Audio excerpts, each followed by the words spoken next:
بسم اللہ الرحمن الرحیم صلی اللہ علی محمد۔ تمام دیکھنے اور سننے والوں کو ناہید احمد جیلانی کا سلام۔ ناظرین، آپ کو جیلانی جی یوٹیوب چینل اور فیس بک پیج پر خوش آمدید۔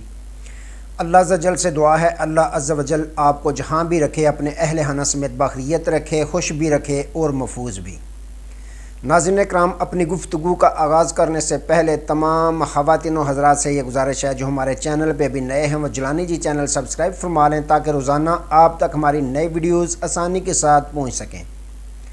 بلا تاخیر اپنی گفتگو کا آغاز کرتا ہوں۔ نواز شریف صاحب لاہور کی سیٹ ہار گئے، اب کیا کریں گے؟ اور چیف الیکشن کمیشن مستعفی ہوں۔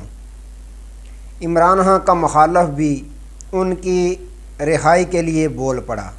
ان تمام ایشوز پہ میں نے بات کرنی ہے۔ ناظرین اکرام، سب سے پہلے بات کرتے ہیں کہ جیسے ہی 8 فروری کو الیکشن ہوا، ایک الیکشن 8 فروری کے دن ہوا اور ایک الیکشن 9 فروری کے دن ہوا، جو ابھی تک جاری ہے۔ اس کے رزلٹ بنتے ہوئے ابھی بھی نظر آ رہے ہیں، جو 9 فروری کو ہوا۔ اب جو الیکشن ہو گیا، 12-13 دن گزرنے کے باوجود بھی ابھی تک رزلٹ مکمل پاکستانی قوم کو نہیں بتائے گئے کہ کون جیتا کون ہارا۔ ایک طرف یہ صورتحال ہے، دوسری طرف ناظرین اکرام جن لوگوں کو دھاندلی کے ذریعے ہرایا گیا وہ اس وقت پورے پاکستان میں سڑکوں پر ہیں۔ جی ڈی اے دیکھیں تو سندھ میں وہ سڑکوں پر احتجاج کرتی ہوئی نظر آ رہی ہے کہ ہمارے ساتھ دھاندلی کی گئی ہے۔ دوسری جانب بلوچستان میں اگر دیکھیں تو وہاں پہ بی این پی اور دیگر جماعتیں سڑکوں پر احتجاج کرتی ہوئی نظر آ رہی ہیں کہ ہمارا مینڈیٹ چوری کیا گیا اور الیکشن میں بھرپور دھاندلا ہوا۔ جماعت اسلامی دیکھیں تو وہ بھی احتجاج کرتی ہوئی نظر آ رہی ہے۔ پاکستان تحریک انصاف دیکھیں تو وہ بھی احتجاج کرتی ہوئی نظر آ رہی ہے کہ یہ جو الیکشن ہوا ہے یہ مکمل دھاندلا زدہ تھا۔ دھاندلی زدہ نہیں بلکہ دھاندلا زدہ الیکشن تھا۔ تمام پارٹیاں سوائے 3 پارٹیوں کے، نمبر 1 پیپلز پارٹی، MQM اور مسلم لیگ نون، جن کے علاوہ تمام سیاسی پارٹیاں یہاں تک کہ مولانا فضل الرحمان صاحب بھی جو PDM کے سربراہ تھے وہ بھی احتجاج کرتے ہوئے نظر آ رہے ہیں اس الیکشن میں جو دھاندلی کی گئی اس پر۔ تو ناظرین اکرام، دوسری جانب جن 3 پارٹیوں کا میں نے ذکر کیا ہے، پیپلز پارٹی، MQM اور مسلم لیگ نون، یہ ایک طرف حکومت بنانے کے چکر میں ہیں، لیکن روزانہ ان کا اجلاس بیٹھتا ہے، جو انہوں نے کمیٹیاں تشکیل دی ہیں بیٹھتا ہے، اس کے باوجود کوئی بھی رزلٹ نہیں نکلتا کہ ان کے مذاکرات کامیاب ہوئے ہیں یا نہیں۔ بلکہ آج بلاول بھٹو زرداری صاحب نے یہ کہہ دیا کہ میں وزیر اعظم کا ووٹ دوں گا اپنی شرائط پر۔ اگر میری شرائط پوری کی گئیں، یعنی پیپلز پارٹی کی شرائط اگر پوری کی گئیں تو پھر ہم مسلم لیگ نون کا جو وزیر اعظم کا امیدوار ہوگا اس کو ووٹ دیں گے۔ ہمارا ڈیڈ لاک ہے ابھی تک وہ جاری ہے۔ تو ناظرین اکرام، یہ مت سوچئے گا کہ بلاول بھٹو زرداری کی شرائط میں کچھ یہ شرائط شامل ہیں کہ روٹی کپڑا اور مکان جو ہمارا منشور تھا اس کے مطابق تمام پاکستانی جن کے پاس روٹی کپڑا مکان نہیں ان کو دیا جائے۔ جو صحت کارڈ سابق وزیر اعظم عمران خان صاحب نے 10 لاکھ کی صورت میں ہر پاکستانی شہری کو دیا تھا، اس میں ڈبل رقم کر دی جائے، یا پٹرولیم مصنوعات کے ریٹ کم کر دیے جائیں، آٹا، گھی، دالیں، جتنی بھی اشیاء ضروریہ ہیں ان کے ریٹ کم کر دیے جائیں۔ یہ ہماری شرائط میں شامل ہے، ہرگز نہیں، بلکہ ان کی شرائط اپنے ذاتی مفادات ہیں، جن میں ذرائع یہ خبریں دیتے ہیں کہ پیپلز پارٹی چاہتی ہے کہ 4 گورنر جو ہیں ان کے عہدے ہمیں دیے جائیں، سب سے بڑا صدر مملکت کا جو عہدہ ہے وہ ہمیں دیا جائے، جس پہ سابق صدر آصف زرداری صاحب بیٹھیں جا کر، تو اس کے علاوہ جو قومی اسمبلی کی اسپیکرشپ کی جو سیٹ ہے وہ بھی ہمیں دی جائے۔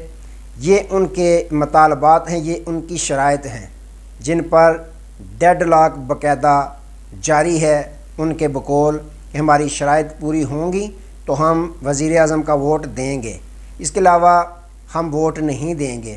نہ ہی ہمیں اس کام میں کچھ جلدی ہے۔ جن کو نقصان ہوگا ان کو بہت زیادہ علم ہے کہ ان کو کتنا نقصان ہوگا۔ تو ناظرین اکرام، یہ اپنے مفادات کی جنگ لڑ رہے ہیں۔ اب آپس میں انہوں نے بندر بانٹ جو کرنی ہے اس سلسلے میں شرائط رکھی جا رہی ہیں، نہ کہ پاکستانی قوم کی کوئی بھی سہولیات کے لیے شرائط نہیں رکھی جا رہی۔ تو ناظرین اکرام، ایک طرف یہ سسٹم چل رہا ہے، دوسری جانب آج سینٹ میں اجلاس تھا، سینٹ کا اجلاس، اس میں سب سے پہلے جو ہیں جماعت اسلامی کے مشتاق غنی صاحب، انہوں نے خطاب کیا۔ انہوں نے کہا کہ یہ جو الیکشن ہوا ہے یہ پوری دنیا جانتی ہے کہ یہ الیکشن دھاندلی زدہ تھا۔ انہوں نے کہا کہ اس میں پرچی کو گولی سے چھینا گیا، پرچی جو بیلٹ پیپر ہے اس کو گولی سے اغوا کیا گیا۔ انہوں نے کہا کہ یہ دھاندلی زدہ الیکشن ہے، اس میں ساری ذمہ داری جاتی ہے چیف الیکشن کمیشن کے سر جاتی ہے کہ اس نے اپنے عہدے کا غلط استعمال کیا اور پاکستان میں صاف شفاف الیکشن کروانے میں چیف الیکشن کمیشن جو ہے وہ ناکام ہوا ہے، جس پر یہ چاہیے کہ وہ ہم مطالبہ کرتے ہیں کہ چیف الیکشن کمیشن فوراً مستعفی ہوں، استعفیٰ دیں اور ان پر آئین کا آرٹیکل 6 کا مقدمہ جو ہے وہ دائر کیا جائے۔ تو مزید جو پاکستان پیپلز پارٹی کے طاہر بزنجو صاحب ہیں انہوں نے بھی خطاب کیا۔ انہوں نے کہا کہ یہ الیکشن جو ہے، الیکشن کروانا الیکشن کمیشن کا کام ہوتا ہے، الیکشن کمیشن نے آئین شکنی کی ہے، آئین کو توڑا ہے دھاندلی زدہ الیکشن کروا کر۔ میں یہ مطالبہ کرتا ہوں کہ یہ جو الیکشن کمیشن کے چیف ہیں ان کو فوراً گرفتار کیا جائے اور ان پہ آرٹیکل 6 کا مقدمہ درج کیا جائے۔ تو ناظرین اکرام، جو علی ظفر صاحب ہیں سینیٹر، انہوں نے بھی خطاب کیا۔ انہوں نے کہا کوئی مانے یا نہ مانے، پاکستان تحریک انصاف کو لوگوں نے ووٹ دیا ہے، لوگوں نے 2/3 اکثریت سے سابق وزیر اعظم عمران خان کو ووٹ دیے ہیں۔ اب جو کنڈیشن تھی، جو حالات تھے کہ ہفتہ پہلے پاکستان تحریک انصاف سے انتخابی نشان بھی چھین لیا گیا، ان کی پارٹی کو توڑ پھوڑ ان کی پارٹی کے ساتھ کی گئی، چار دیواری کا تقدس پامال کیا گیا، پریس کانفرنسیں کروائی گئیں، چھاپے مارے گئے، خواتین کو جیلوں میں بند کیا گیا۔ تو ناظرین اکرام، انہوں نے کہا کہ اس کے باوجود پاکستان تحریک انصاف کے لوگوں کو جلسہ ریلیاں کرنے کی اجازت تک نہیں تھی، اس کے باوجود لوگوں نے پرچیاں لیں مسلم لیگ نون کے کیمپ سے، پیپلز پارٹی کے کیمپ سے، لیکن ووٹ جا کر سابق وزیر اعظم عمران خان صاحب کو دیے۔ تو یہ عوام کی محبت اور عوام کا اعتماد ہے سابق وزیر اعظم عمران خان پر۔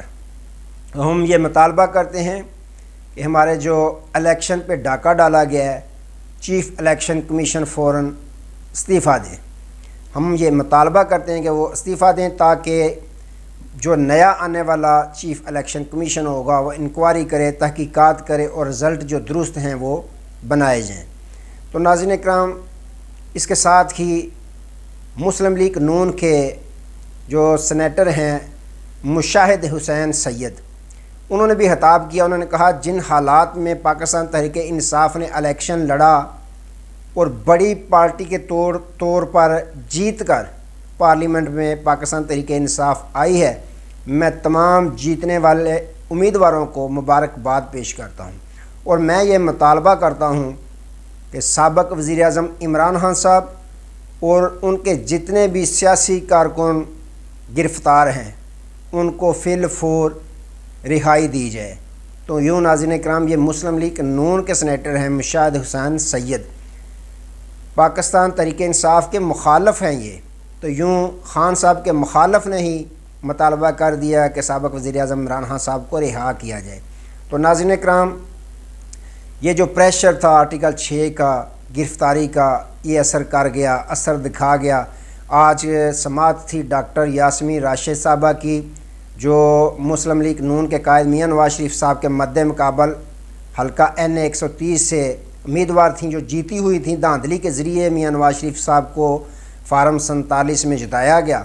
ان کے آج سماعت تھی، تو ان کے جو وکیل ہیں انہوں نے بتایا کہ ہم 20,000 کی لیڈ سے جیت رہے تھے، پھر کیا ہوا، ریٹرننگ آفیسر کو تبدیل کیا گیا، نواز شریف کو جتوانے کے لیے اس کو تبدیل کیا گیا، اور پھر نواز شریف صاحب کو 33 پولنگ اسٹیشن میں 1,05,000 ووٹ ڈلوا کر اس کو جتوا دیا گیا۔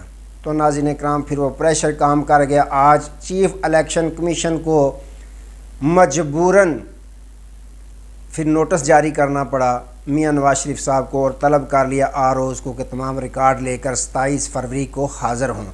تو یوں ناظرین اکرام، یہ دھمکی، یہ پریشر کام کر گیا، اور لگ یوں رہا ہے کہ میاں نواز شریف صاحب لاہور کی سیٹ ہار چکے ہیں، کیونکہ جب فارم 45 سامنے آئیں گے تو دودھ کا دودھ اور پانی کا پانی ہو جائے گا، اور یوں میاں صاحب جو اکلوتی سیٹ جن کو دھاندلی کے ذریعے جتوائی گئی تھی، وہ سیٹ لاہور والی ان کے ہاتھ سے نکلتی جا رہی ہے۔ تو ناظرین اکرام، اب کیا کریں گے میاں صاحب؟ سیٹ تو وہ بھی جانے والی ہے جو دھاندلی سے جیتی تھی۔ تو یہ معاملات چل رہے ہیں۔ آج تک کے لیے دوبارہ نئے موضوع کے ساتھ آپ کی خدمت میں حاضر ہوں گے۔ تب تک کے لیے اجازت دیجیے، اپنا بہت سارا خیال رکھیے گا، اور اپنے اس چینل کا بھی۔ اللہ حافظ۔